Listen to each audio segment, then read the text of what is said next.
Right, we are on chapter 17. I sit on the hot seat. What were you thinking? Clarisse cradled Selena's head in her lap. Silena tried to swallow, but her lips were dry and cracked. Listen, Cabin would only follow you. So you stole my armor? Clarisse said in disbelief. You waited until Chris and I went out on patrol, and you stole my armor and pretended to be me. She glared at her siblings, and none of you noticed. The Ares campers developed a sudden interest in their combat boots. Don't blame them, Silena said. They wanted to believe I was you. You stupid Aphrodite girl, Clarisse sobbed. You charged a draken. Why? All my fault, Silena said, a tear streaking down the side of her face. The draken, Charlie's death, camp endangered. Stop it, Clarisse said. That's not true. Silena opened her hand, and in her palm was a silver bracelet with a scythe charm, the mark of Kronos. A cold fist closed around my throat. You were the spy? Silena tried to nod. Before I liked Charlie, Luke was nice to me. He was so charming, handsome. Later I wanted to stop helping him, but he threatened to tell. He promised I was saving lives. Fewer people would get hurt. He told me he wouldn't hurt Charlie. He lied to me. I met Annabeth's eyes and her face was chalky. She looked like somebody had just yanked the world out from under her feet. Behind us, the battle raged. Clarisse scowled at her cabin mates. Go help the centaurs. Protect the doors. Go. They scrambled off to join the fight. Silena took a heavy, painful breath. Forgive me. You're not dying, Clarisse insisted. Charlie. Selena's eyes were a million miles away. I see Charlie. She didn't speak again. Clarisse held her and wept. Chris put a hand on her shoulder. Finally, Annabeth closed Selena's eyes. We have to fight. Annabeth's voice was brittle. She gave her life to help us. We have to honor that. Clarisse sniffled and wiped her nose. She was a hero, understand? A hero. I nodded. Come on, Clarisse. She picked up a sword from one of her fallen siblings. Kronos is going to pay. I'd like to say that I drove the enemy away from the Empire State Building. Truth was, Clarisse did all the work. Even without her armor or her spear, she was a demon. She rode the chariot straight into the Titan's army and crushed everything in her path. She was so inspiring, even the panicked centaurs started to rally. The hunters scrounged arrows from the fallen and launched volley after volley into the enemy. The Ares cabin slashed and hacked, which was their favorite thing. The monsters retreated toward 35th Street. Clarisse drove to the draken's carcass, looped a grappling line through its eye sockets. She lashed her horses and took off, dragging the draken behind the chariot like a Chinese New Year dragon. She charged after the enemy, yelling insults and daring them to cross her. As she rode, I realized she was literally glowing. An aura of red fire flickered around her. It's a blessing of Ares, Thalia said. Never seen anything like it before. For the moment, Clarisse was as invincible as I was. The enemy threw spears and arrows, but nothing hit her. I am Clarisse the Draken Slayer, she yelled. I will kill you all. Where is Kronos? Bring him out. Is he a coward? Clarisse, I yelled. Stop it. Withdraw. What's the matter, Titan Lord? She yelled. Bring it on. There was no answer from the enemy. Slowly they began to fall back behind the Draconate shield wall, which Clarisse drove circles around Fifth Avenue, daring anybody to cross her path. The 200-foot Draken carcass made a hollow scraping noise against the pavement, like 1,000 knives. Meanwhile, we tended to our wounded, bringing them inside the lobby. Long after the enemy had retreated from her sight, Clarisse kept riding up and down the avenue with her horrible trophy, demanding that Kronos meet her battle. Chris said, I'll watch her. She'll get tired eventually. Make sure she comes inside. What about camp, I asked. Is anybody left there? Chris shook her head. Only Argus and the nature spirits. Peleus the dragon still guarding the tree. They won't last long, I said, but I'm glad you came. Chris nodded sadly. Sorry it took so long. Try to reason with Clarisse. Said there's no point in defending camp if you guys die. All our friends are here. Sorry it took Silena.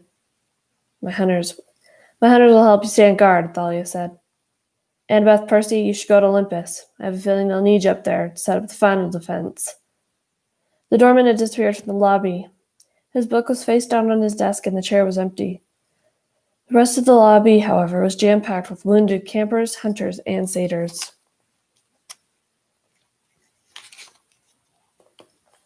Connor and Travis Stoll met us by the elevators. Is it true, Connor asked, about Silena? I nodded. She died a hero. Travis shifted uncomfortably. I also heard. That's it, I insisted. End of story. Right, Travis mumbled. Listen, we figured the Titans' army will have trouble getting up the elevator. We'll have to go a few at a time, and the Giants will be able to fit it all. That's our biggest advantage. I said. Any way to disable the elevator? It's magic, Travis said. Usually you need a key card, but the doorman vanished. That means the defenses are crumbling. Anybody can walk into the elevator now and head straight up. Then we'll have to keep them away from the doors, I said. We'll bottle them up in the lobby. We need reinforcements, Travis said. They'll just keep coming. Eventually they'll overwhelm us. There are no reinforcements, Connor complained. I looked outside at Miss O'Leary, who was breathing against the glass door and smearing them with hellhound drool. Maybe that's not true, I said. I went outside and put a hand on Miss O'Leary's muzzle. Chiron had bandaged her paw, but she was still limping. Her fur was matted with mud, leaves, pizza slices, and dried monster blood. Hey, girl, tried to sound upbeat. I know you're tired, but I got one more big favor to ask you. I leaned next to her and whispered in her ear. After Miss O'Leary's shadow traveled away, I rejoined Annabeth in the lobby. On the way to the elevator, we spotted Grover kneeling over a fat, wounded satyr. Lennius, I said. The old satyr looked terrible. His lips were blue. There was a broken spear in his belly, and his furry goat legs were twisted at a painful angle. He tried to focus on us, but I don't think he saw us. Grover, he murmured. I'm here, Linnaeus. Grover was blinking back tears, despite all the horrible things Linnaeus had done to him.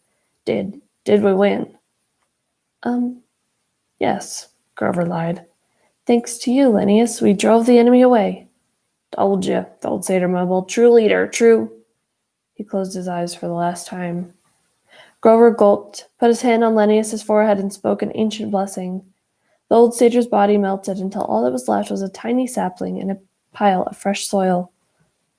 The laurel, Grover said in awe. Oh, that lucky old goat. He gathered up the sapling in his hands. I should plant him in Olympus, in the gardens. We're going that way, I said. Come on. Easy listening music played as the elevator rose. I thought about the first time I'd visited Mount Olympus, back when I was 12. Annabeth and Grover hadn't been with me then. I was glad they were here with me now. I had a feeling it might be our last adventure together. Percy, Annabeth said quietly, you were right about Luke. It was the first time she'd spoken since Lena Beauregard's death. She kept her eyes fixed on the elevator floors as I blinked into the magical numbers. 400, 450, 500. Grover and I exchanged glances. Annabeth, I said, I'm sorry. You tried to tell me. Her voice was shaky. Luke is no good. I didn't believe you until I heard how he'd used Silena. Now I know. I hope you're happy. That doesn't make me happy. She put her head against the elevator wall and wouldn't look at me. Grover cradled his laurel sapling in his hands. Well, sure good to be together again, arguing, almost dying, abject terror. Oh, look, it's our floor. The doors dinged and we stepped out onto the aerial walkway. Depressing is not a word I would usually use to describe Mount Olympus, but it looked that way now. No fires lit in the braziers, the windows were dark, the streets were deserted, the doors were barred. The only movement was in the parks, which had been set up as field hospitals. Will Solus and the other Apollo campers scrambled around caring for the wounded. Naiads and dryads tried to help, using nature magic songs to heal burns and poison. As Grover planted the laurel sapling, Annabeth went around, tried to cheer up the wounded. I passed a satyr with a broken leg, a demigod who was bandaged from head to toe, and a cabin and a body covered in a golden burial shroud of Apollo's cabin. I didn't know who was underneath, and I didn't want to find out. My heart felt like lead, but we tried to find positive things to say. You'll be out fighting Titans in no time, I told one camper. You look great, Annabeth told another camper. Lenny has turned into a shrub, Grover told a groaning satyr.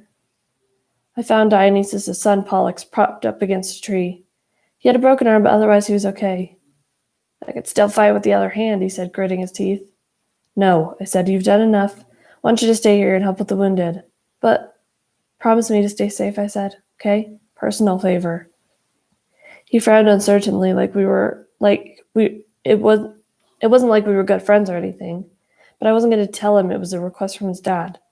That would just embarrass him. Finally, he promised, and when he sat back down, I could tell he was kind of relieved. Annabeth Grover and I kept walking toward the palace. That's where Kronos would head, as soon as he made it up the elevator.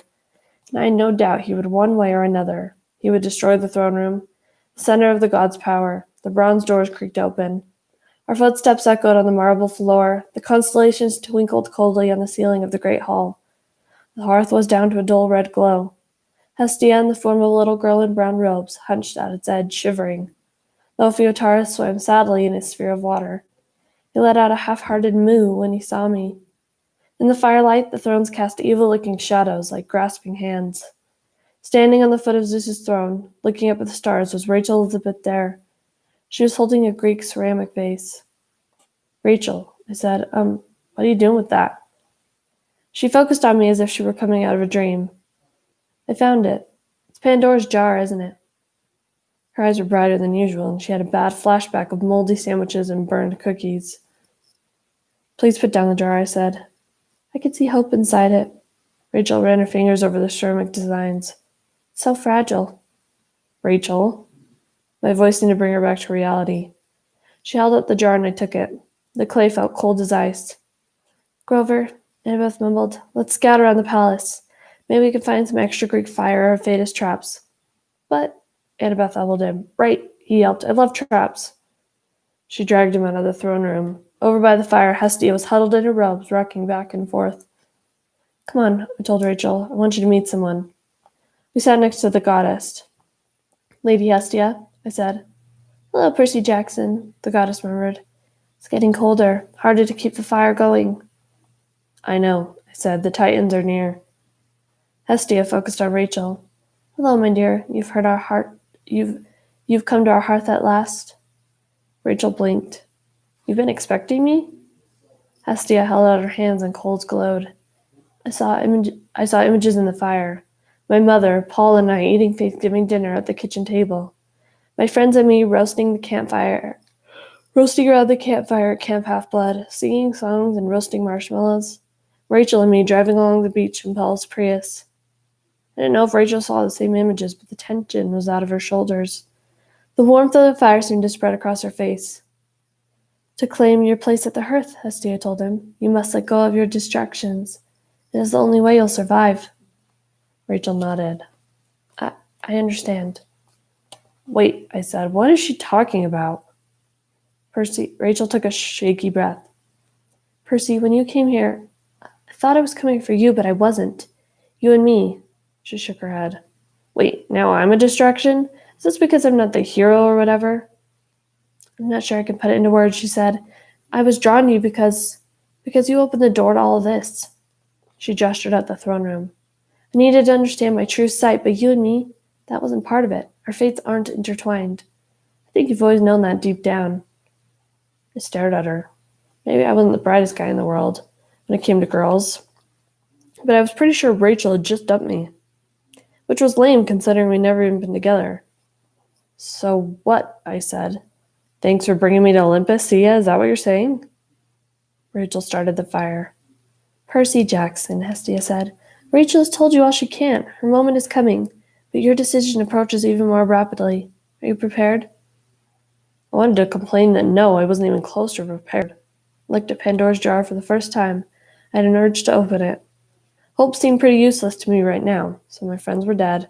Rachel was cutting me off, and Beth was angry with me.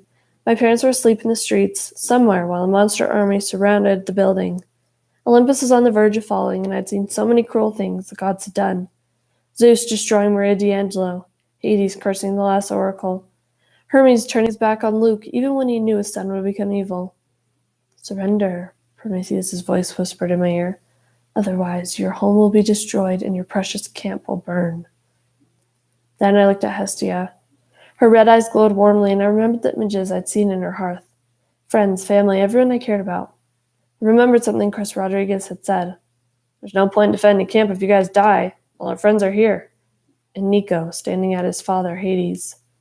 If Olympus falls, he said, your own palace's safety doesn't matter. I heard footsteps. Annabeth and Grover came back into the throne room and stopped when they saw us. I probably had a pretty strange look on my face. Percy? Annabeth didn't sound angry anymore, just concerned. Should we leave again? And suddenly I felt like someone had injected me with steel and I understood what to do. I looked at Rachel. You're not going to do anything stupid, are you? I mean, you talked to Chiron, right? She managed a faint smile. You're worried about me doing something stupid? I mean, will you be okay? I don't know, she admitted. That depends on whether you save the world, hero. Picked up Pandora's jar. The spirit of hope fluttered inside, trying to warm the cold container. Hestia, I said, I give this to you as an offering. The goddess tilted her head. I am the least of the gods. Why would you trust me with this? You're the last Olympian, I said, and the most important. And why is that, Percy Jackson? Because hope survives best at the hearth? Because hope survives best at the hearth, I said. Guard it for me, and I won't be tempted to give it up again. The goddess smiled. She took the jar in her hands and began to glow. The hearth fire burned a little brighter. Well done, Percy Jackson, she said. May the gods bless you. We're about to find out. I looked at Annabeth and Grover. Come on, you guys. I marched toward my father's throne. The seat of Poseidon stood just to the right of Zeus's, but it wasn't nearly as grand. The molded black leather seat was attached to a swivel pedestal with a couple of iron rings on the side for fastening a fishing pole, or a trident. Basically, it looked like a chair in a deep-sea boat that you would sit in if you wanted to hunt a shark or a marlin or sea monsters. Gods in their natural state are about 20 feet tall, so I could just reach the edge of the seat if I stretched out my arms. Help me up, I told Annabeth and Grover. Are you crazy? Annabeth asked. Probably, I admitted. Percy, Grover said, the gods really don't appreciate people sitting in their thrones. I mean, like, turning into a pile of ashes don't appreciate it. I need to get his attention, I said. It's the only way. They exchanged uneasy looks. Well, Annabeth said, this'll get his attention. They linked their arms to make a step and then boosted me onto the throne. I felt like a baby with my feet so high off the ground. I looked around at the other gloomy, empty thrones, and I could imagine what it would be like to sit on the Olympian Council. So much power, but so much arguing. Always 11 other gods trying to get their way. It'd be easy to get paranoid. To look out for only my own interest, especially if I were Poseidon. Sitting in his throne, I felt like I had an entire sea at my command. Vast cubic miles of ocean churning with power and mystery. Why should Poseidon listen to anyone? Why shouldn't he be the greatest of the 12? Then I shook my head. Concentrate. The throne rumbled, and a wave of gale-force anger slammed into my mind. Who dares? The voice stopped abruptly, and the anger retreated, which was a good thing, because those two words had blasted my mind to shreds. Percy? My father's voice was still angry, but more controlled. What exactly are you doing on my throne? Sorry, Father, I said. I need to get your attention. This was a very dangerous thing to do, even for you. If I hadn't looked before I blasted you, you would be a puddle of seawater. I'm sorry, I said again. Listen, things are rough up here. I told him what was happening, then I told him my plan. And his voice was silent for a long time. Percy, what you ask is impossible. My palace... Dad, Kronos sent an army against you on purpose. He wants to divide you up from the other gods because he knows you could tip the scales. Be that as he may, he attacks my home. I'm at your home, I said. Olympus. The floor shook and a wave of anger washed over my mind. I thought I'd gone too far, but the trembling eased. In the background of my mental ink, I heard underwater explosions and the sound of battle cries. Cyclopses bellowing, mermen shouting. Is Tyson okay? I asked. The question seemed to take my dad by surprise. He's fine, doing much better than I expected, though peanut butter is a strange battle cry. You let him fight. Stop changing the subject. You realize what you're asking me to do. The palace will be destroyed, and Olympus might be saved. Do you have any idea how long I've worked on remodeling this palace? The game room alone took 600 years, Dad. Very well. It shall be as you say, but my son, pray this works. I am praying. Talking to you, right? Oh, yes, good point. The sound of the large explosion shattered our connection. I slipped down the throne. Grover studied me nervously. You okay? You turned pale and you started smoking. I did not. Then I looked at my arms. Steam was curling off my shirt sleeves, and the hair on my arms was singed.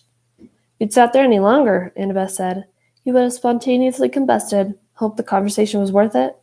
Moo, said the Ophiotaurus in a sphere of water. We'll find out soon, I said. Just then the doors of the throne room swung open. Thalia marched in. Her bell was snapped in half and her quiver was empty. You've got to get down there, she told us. The enemy is advancing and Kronos is leading them. All right, that is the end of chapter 17.